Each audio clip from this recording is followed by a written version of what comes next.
Hello there, good evening and many thanks for joining us on Rwanda Television News tonight. We do hope you had yourselves a great and productive day, and welcome of course to our audition. This is what is coming up.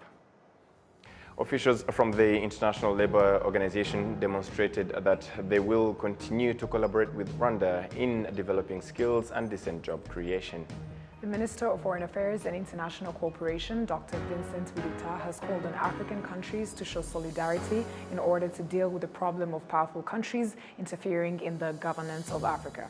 And as the Basketball Africa League playoffs and finals draw closer, we'll review the tourism implication of the top league on the African continent as per the existing partnership between Visit Rwanda and the BAL. And on the international scene, Raphael.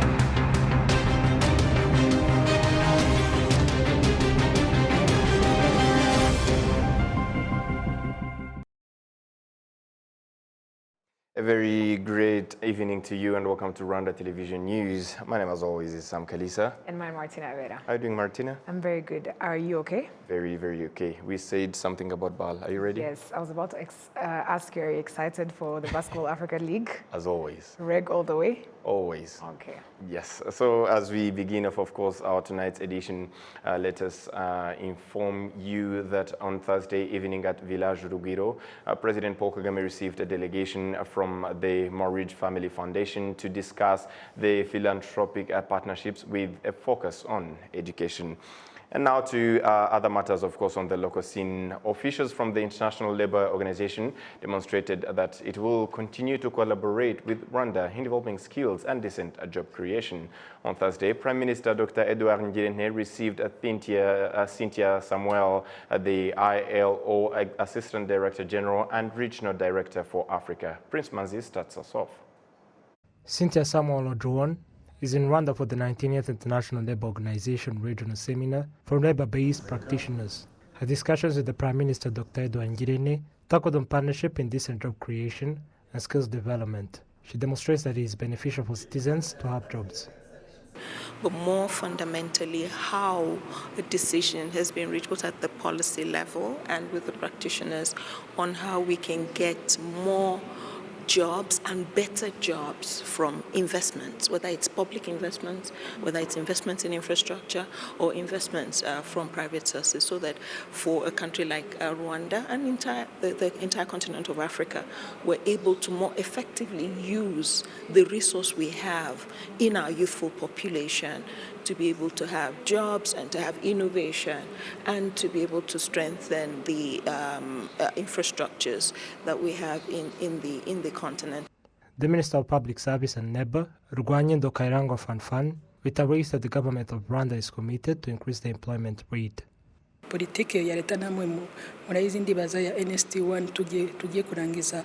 The NST1 policy of the country that will be concluded next year indicates that 1.5 million jobs will be created, and also other programs of creating jobs that are available, and for all those that don't have it can start up businesses and also save. Cynthia Samuel Odruon condoled with Rwanda after the tragic heavy rainfalls that took lives of people and destroyed properties in northern and western provinces, and adds that her organization will support Rwanda where in need. She also appreciated how Rwanda prepared and hosted the 19th International Labour Organization Regional Seminar for labour-based practitioners that was highly participated. She also reviewed how she came to follow up on the invitation extended to President Paul Kagame to participate in International Labour Conference slated for June next year. Prince Manzi, RwandaTV News. Thank you, Prince Manzi, for that report. Now, the Minister of Foreign Affairs and International Cooperation, Dr. Vincent Biruta, has called on African countries to show solidarity in order to deal with the problem of foreign countries interfering in the governance of Africa. We have more on this report. Is happening to Libya today? Show me. The topic related to the fact that major countries interfere in the lives of Africans as one of the obstacles of the development of the continent was discussed in the Security Symposium that brought together different security agencies and organizations in Africa. Political activist Professor Patrick Otieno Lumumba says that powerful countries are always changing their tactics to take over African resources. They interfere through institutions such as the IMF and the World Bank. They interfere by ensuring that our economic infrastructure is beholden to theirs through dollarization. They interfere through education. They interfere by influencing our processes, by lending us advisors who tell us what to do. The neo-colonial project is alive and well, and it is at its most dangerous, and we Africans must smell the coffee. If we don't, they are going to continue to interfere. How else do they interfere? Through NGOs, Danida, CEDA, UK Aid, USAID. These are Trojan horses that are introduced into our countries for the purpose of influencing our processes. And they infiltrate our institutions. Right now, if you look at the African Development Bank, look at the shareholding. It's Americans, it's Germans, it's Japanese, it's the French. The integration of African countries is a key pillar in helping the continent achieve its aspirations. We Africans must stop operating in silos. Rwanda alone will not confront them. Burundi alone will not confront them. But if we go through the regional bodies and ultimately the African Union, we may indeed succeed in putting away this bulwark. And remember, it is no longer just Europe. There is a new scramble for Africa. The Chinese are here. The Turks are here. The Qataris are here. All of them are coming back. And the military bases that you see here is telling you that if you don't behave, we are going to use force. The chairperson of the African Union Commission, Musa Faki Mahamat, reiterated the need for African countries to build sustainable security accompanied by intentional good governance. Sur la question du financement, les responsabilités sont partagées entre les États. Regarding the funding of controversial tasks by the African Union and African governments, different armed groups like Al-Shabaab, Islamic States, Boko Haram and others has been put among terror organizations by the UN Security Council. However, for the past 10 years, Africa suggested a way of funding the elimination of these terrorist organizations, but nothing was done. That is why we established the African Union Mission to Somalia, AMISOM, to bring back peace in Somalia, which was funded by the regional countries and other partners, including the EU, which has so far contributed 14 billion euros in 15 years to fund the AMISOM. De 4 milliards d'euros pour le financement de la MISOM depuis une quinzaine d'années. Rwanda's Minister of Foreign Affairs and International Cooperation, Dr. Vincent Biruta, echoed the fact that it is clear that powerful nations interfere with African politics. It comes back to us, the leadership. What do we want for our people? And how are we defending the interests of our people? We can do it individually as a state, and there is no small state. There are just states, a small one or a big one. A small state can even have the power to defend its own interests better than a big one. And it is also true that if we come together as regions or as a continent, we have a bargaining power, and we can deal with these big powers and be able to get our own interests through.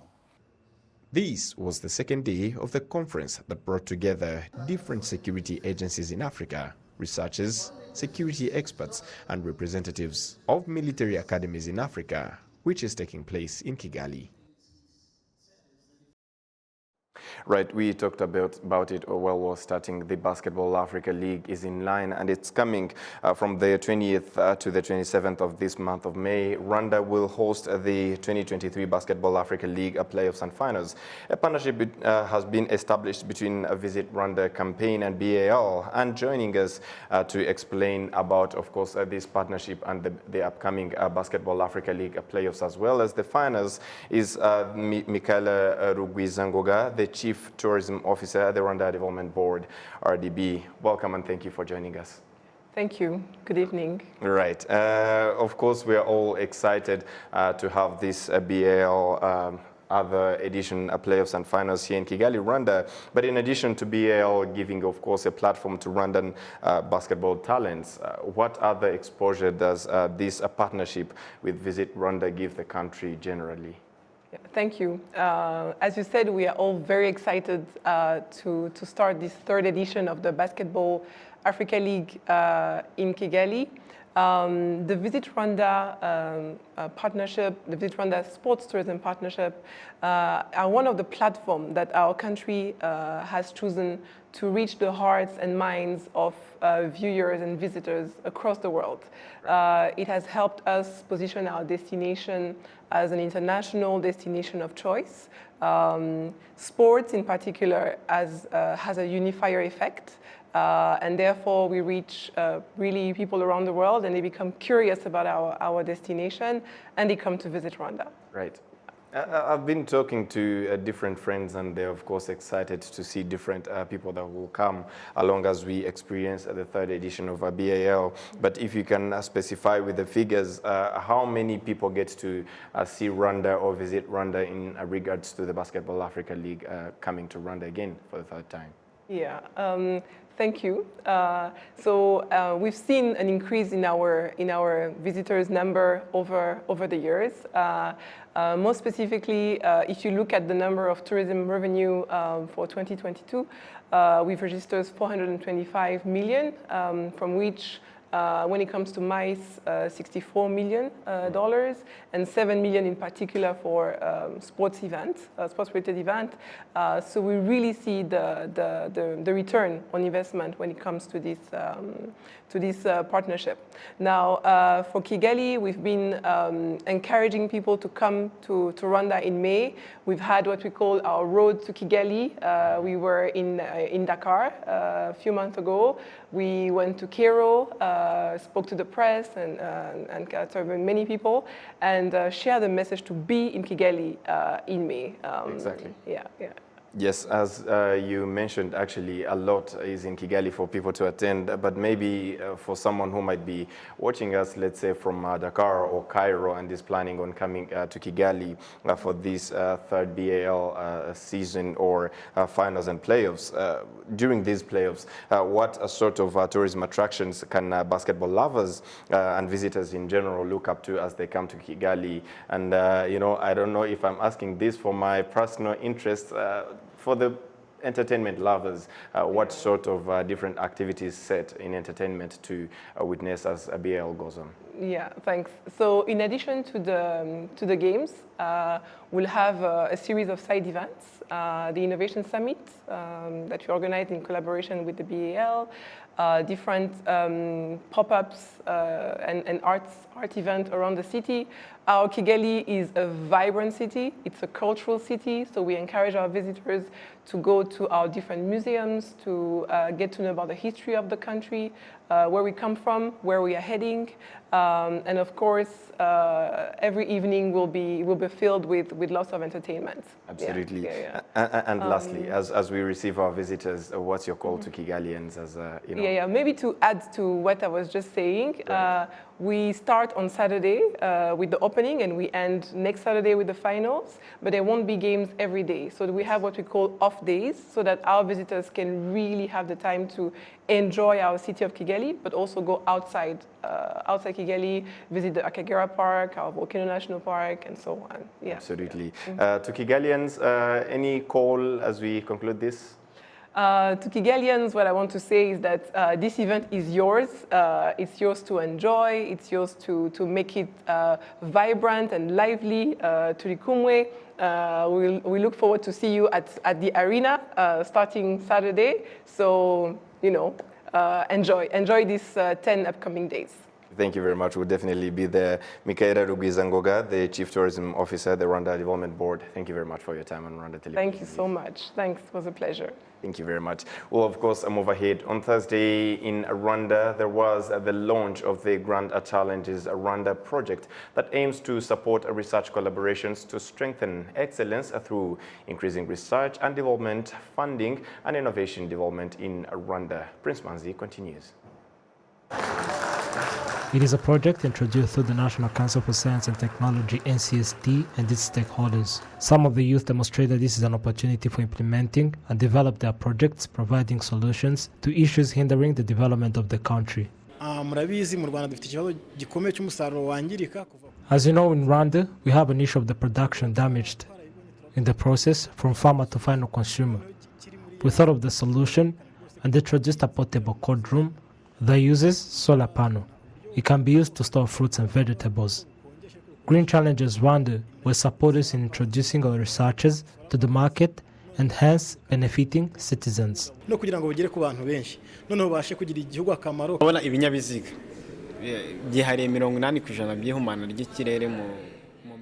Vehicles contribute on an 80% rate of gas emissions in the cities. We introduced a technology used to control a vehicle's gas emission. We install devices and the system determines the level of emission and informs the driver if it is high or low, and also on what to do to regulate it. We saw our research is going, and the Grand Challenges Rwanda will support us to introduce our product on the market. This project will also be a channel of advancing skills of these young entrepreneurs through sharing skills among African countries. Dr. Eugene Mutimura is the Executive Secretary of the National Council for Science and Technology. It is true that we have been funding basic research, applied research, but Grand Challenges Rwanda is going to focus on how researchers from industries, researchers from universities, from academia have to cooperate to address specific needs that impact on the living standards of citizens. The Minister of Education, Dr. Valentino Amaria, reiterates that the government of Rwanda is committed to support research and innovation as one of the measurements to the issues hindering Rwanda, including climate-related. As you all know, the government of Rwanda is committed to supporting research and innovation that address key development challenges affecting our nation. There are definitely several emerging challenges affecting the Rwandan and African people that research should address. Recently in Rwanda, we have witnessed the catastrophic effects of land and mudslides that resulted in death of our people and the loss of properties. These are effects of climate change and the lack of resilient environment. Other key priorities in Rwanda and Africa include food security and modern agriculture, as well as health and life sciences. We have all witnessed the catastrophic effects of COVID-19 pandemic. These development challenges are cross-cutting in Africa and globally. However, these challenges affect regions differently, and we believe Africa needs better contextualized innovative solutions to meet the needs of our people. At least 2 billion Rwanda francs is expected to be invested in the Grand Challenges Rwanda program for 5 years. The Grand Challenges was initiated by the Bill and Melinda Gates Foundation in 2003 in Davos, Switzerland. Prince Manzi, RwandaTV News. Youth studying medicine have pledged to play a role in the fight against teenage pregnancy and maternal mortality. This was announced during International Conference on Population and Development that was organized by AFRIAN in collaboration with the Ministry of Health with the support of UNFPA. Jessica Gasero has more. During the conference, discussions focused on the role of the youth in planning the future for the country. Some of the young people called on their peers to engage in work in order to contribute to the development of their country. Learned about the ICPD commitments. There were 6, but they mainly speak of reducing maternal and child death. And so it's mostly about how to work with the communities. As people who are educated, we're working with a community that is not educated, and we should help them to improve their lifestyles and to have a better life. Commitments. There is one commitment which states on the increasing the adolescents' sexual and reproductive health, so that young adolescents may know more information about sexual and reproductive health, so as to help them prevent those consequences they have in not knowing how to use those family planning or those contraceptions, so as to get rid of those consequences. So it is my responsibility to make them have the real information, and that information that will help them prevent those consequences as young people.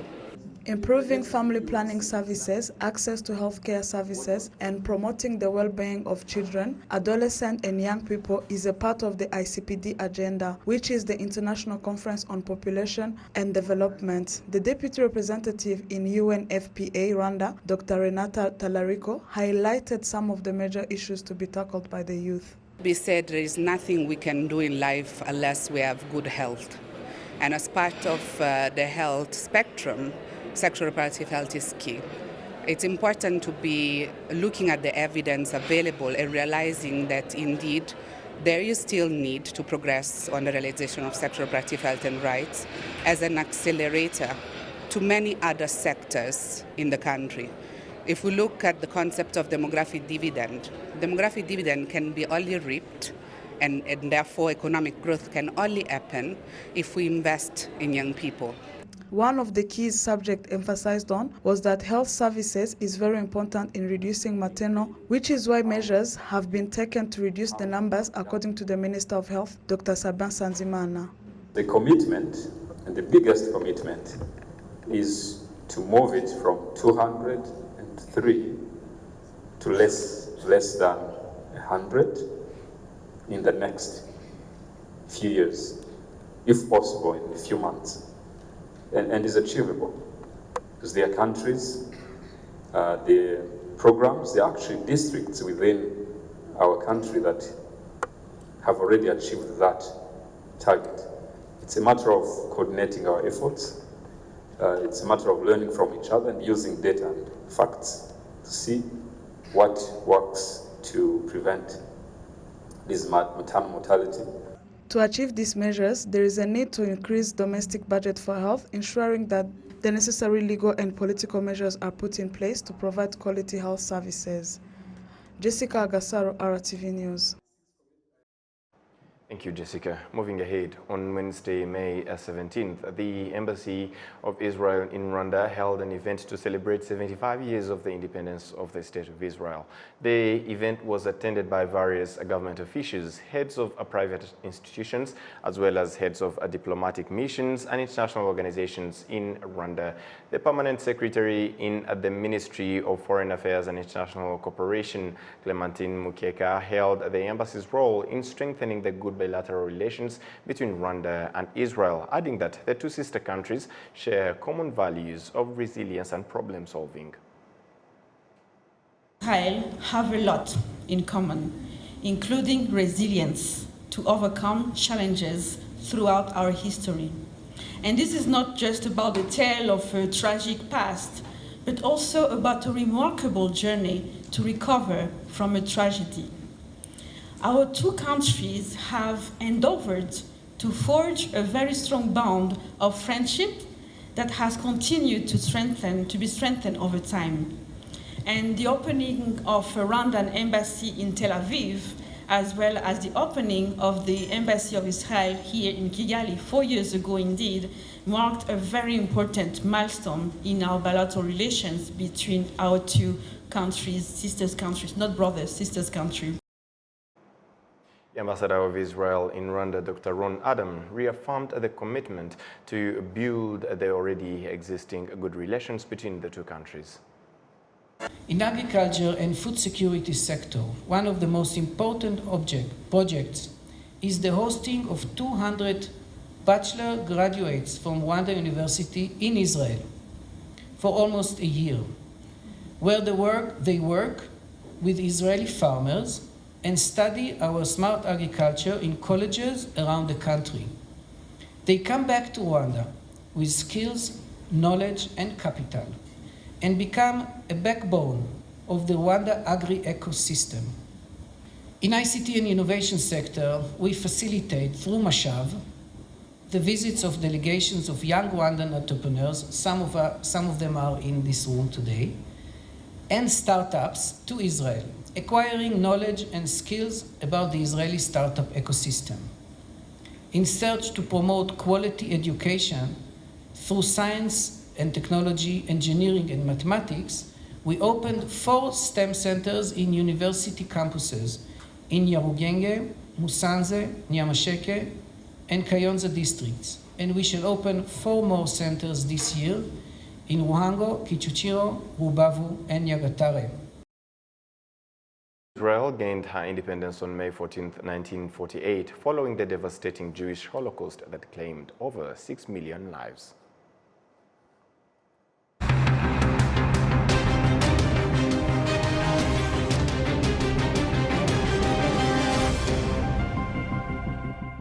And from here, we put a period to our tonight's edition. On behalf of the entire news production, as well as the technical team, thank you for being with us. Up until next time. Stay safe. And have a great evening.